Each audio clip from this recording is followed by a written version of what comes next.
U.S. goods and services trade with the Western Hemisphere exceeded $1.9 trillion in 2014.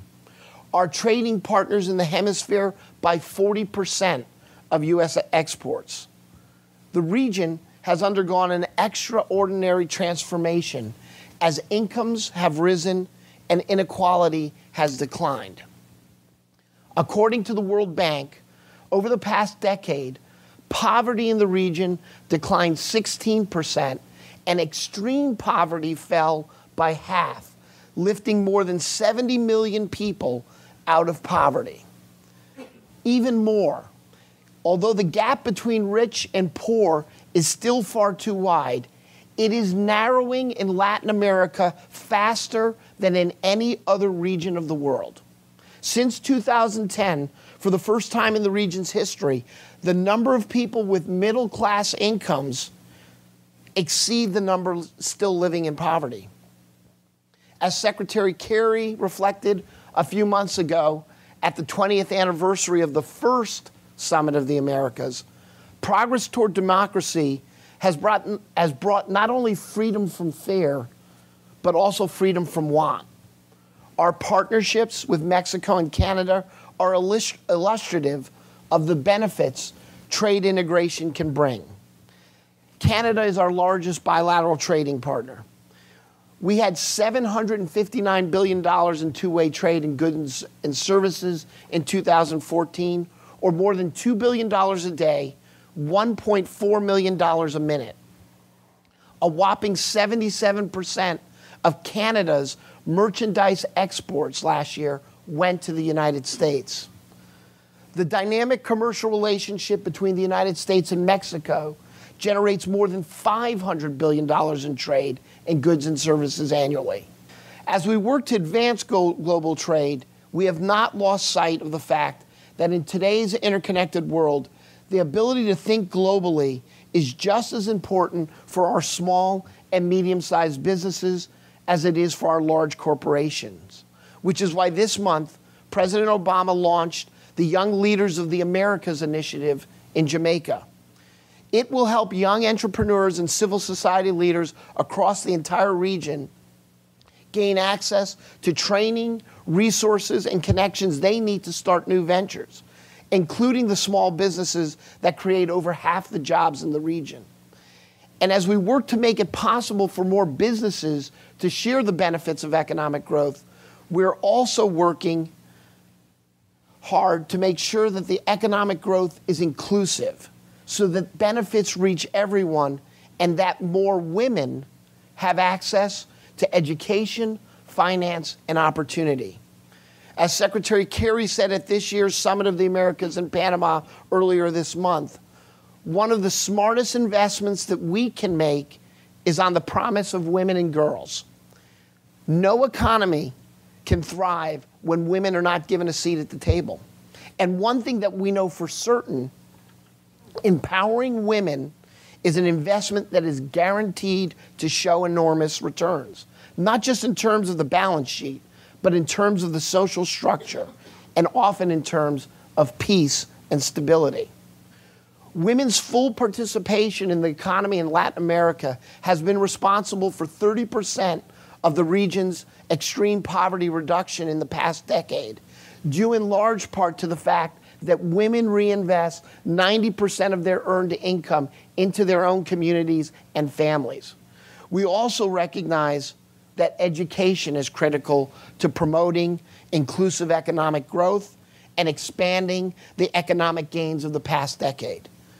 To increase cooperation on education in the hemisphere, President Obama launched 100,000 Strong in the Americas initiative in 2011 to promote educational exchanges between the United States, Latin America, the Caribbean, and Canada. The goal is 100,000 exchanges annually in each direction by 2020. Already, more than 72,000 students are coming to the United States each year from Latin America and the Caribbean, and nearly 47,000 students, U.S. students, benefit from studying in the region.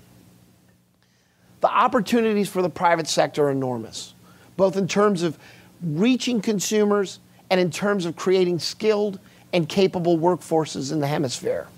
The State Department's Global Innovation Through Science and Technology Initiative, an annual entrepreneurship competition that brings together science and technology into innovation and entrepreneurship to equip young people around the world to develop their ideas into successful ventures and compete for awards, mentorship, and training opportunities.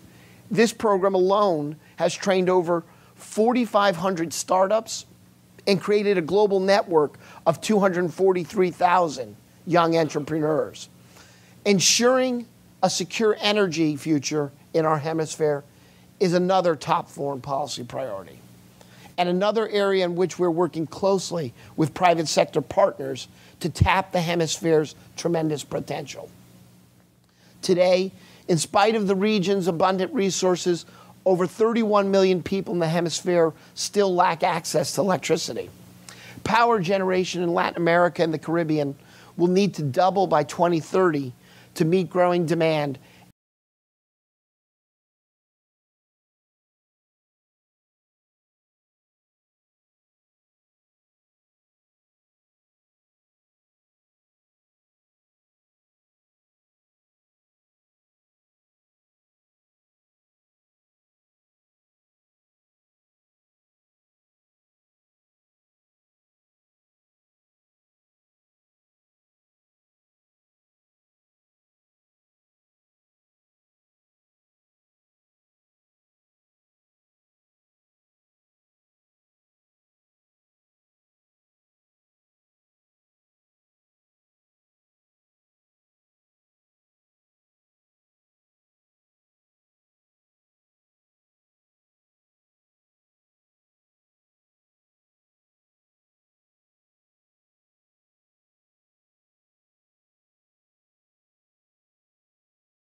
In Central America have, if the only options they have are these: remain jobless, hopeless, and poor, drift into gangs, organized crime, drug trafficking, or escape violence and hopelessness by migrating north.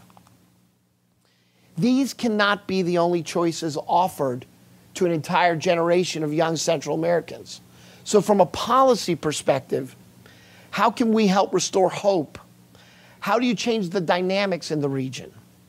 Well, over the past year, President Obama, Vice President Biden, other senior level administration officials met with Central American presidents to search for solutions. Last November, the presidents of Guatemala, Honduras, and El Salvador presented an historic, coordinated plan of action that they call the Alliance for Prosperity. Its goal is to bring transformative change to their region. It seeks to improve the business climate, create economic opportunity, invest more of their money in education, infrastructure, and energy, increase domestic revenues, strengthen judicial institutions, and tackle corruption. In March, less than 6 months later, they presented evidence that they are already making progress implementing change. Security and prosperity are intrinsically interlinked. So the president's budget request also includes $300 million to improve citizen safety, promote police and justice sector reform, and confront organized crime, gangs, and international drug trafficking. We will also help establish model police precincts, a program that we launched over a decade ago on a model basis, but for which there hasn't been funding. A recent study shows that crime has fallen more than 10% in those communities where these model precincts have been established. Economic growth is only sustainable when the rule of law and democratic institutions flourish, when investors know laws will be applied evenly and consistently, and courts will provide recourse when disputes arise, when tax revenue is used wisely to build and maintain infrastructure and provide the education and health care needed to sustain a skilled and productive workforce. So the president's budget request also includes $250 million to strengthen these institutions of effective governance. As Vice President Biden has said, there's no reason why Central America cannot become the next great success story in the Western Hemisphere, and we're doing our part. But governments cannot do it alone. We need partners, and the private sector has a role to play. Already, the private sector is recognizing the great potential in the region. Last year, $2.4 billion in foreign direct investment flowed into Guatemala, Honduras, and El Salvador. Businesses recognize the opportunities are there. Our strategy for turning things around in Central America is ambitious, but we know it can work because we've done it before. Look at the success of Plan Colombia. Colombia was once among the most dangerous places on the earth. With U.S. assistance, Colombia strengthened its institutions, made its government more transparent and accountable, increased taxes, and fought corruption in its courts and police force. Today, Colombia boasts one of the most robust economies in all of Latin America and has advanced farther than ever before toward ending its own internal conflict. Plan Colombia worked, and our plan in Central America will too. Cuba is another place where we are optimistic that a new policy approach will result in transformation.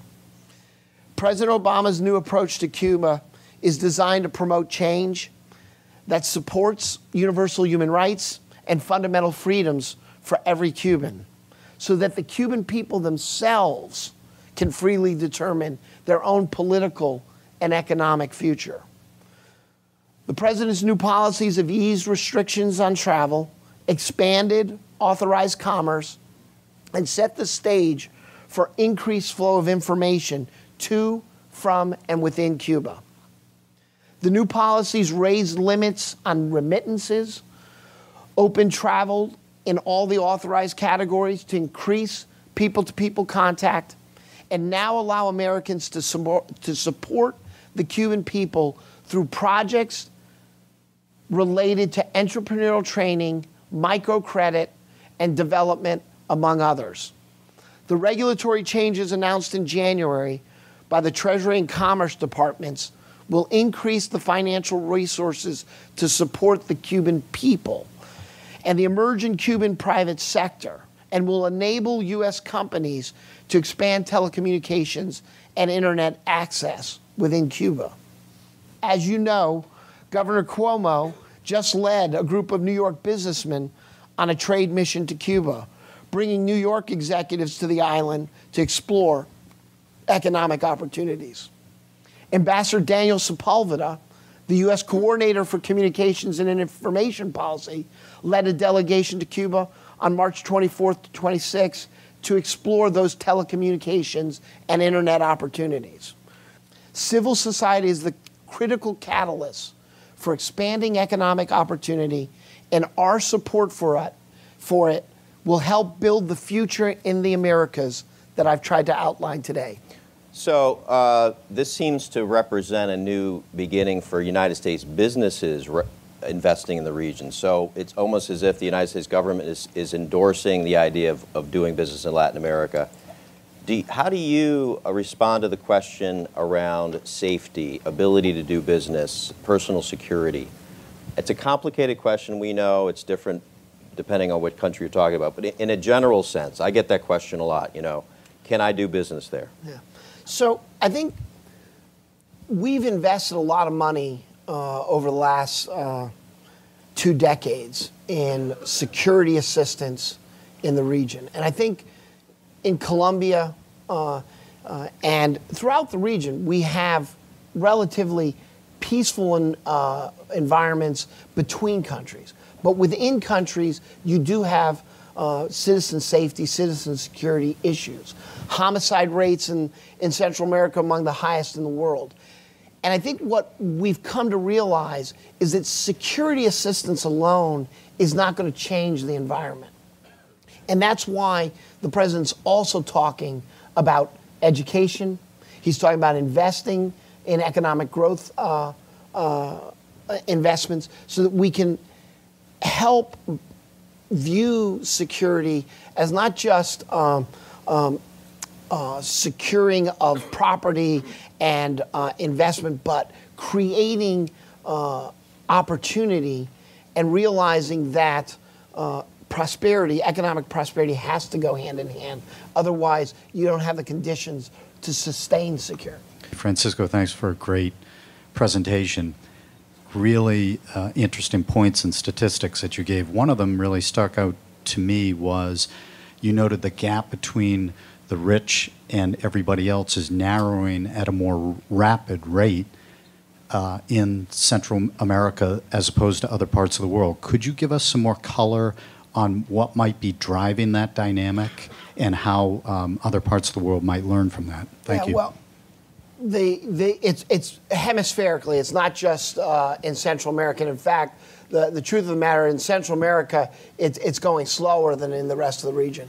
I think what we're seeing is a rising middle class in countries like Colombia, Peru, Chile, Brazil, where governments are really engaged in competing in the global economy.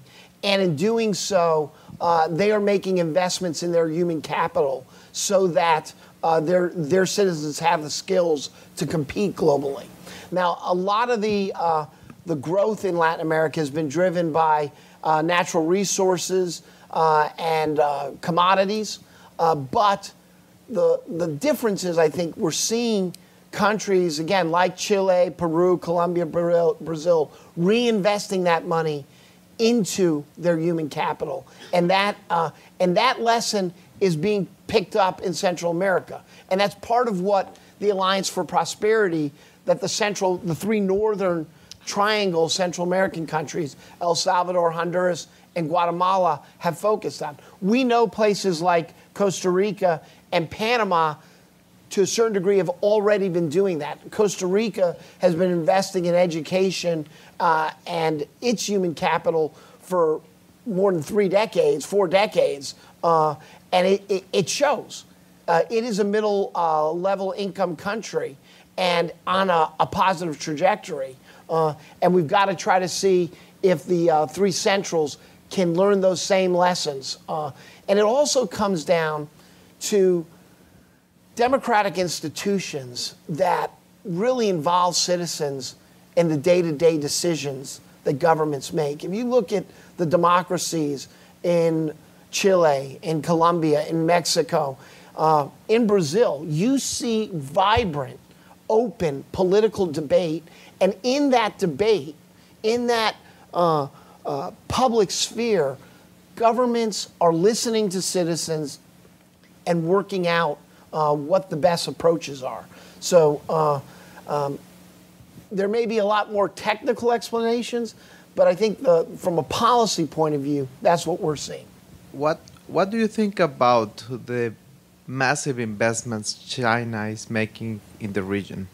I think it's a great question, actually. It's not controversial at all from a U.S. policy perspective. Look, American businesses can compete anywhere in the world with any country as long as the rules of the road are fair, that there's a level playing field, and we hold those other countries to the same standards, international standards, that we expect our American companies to compete under.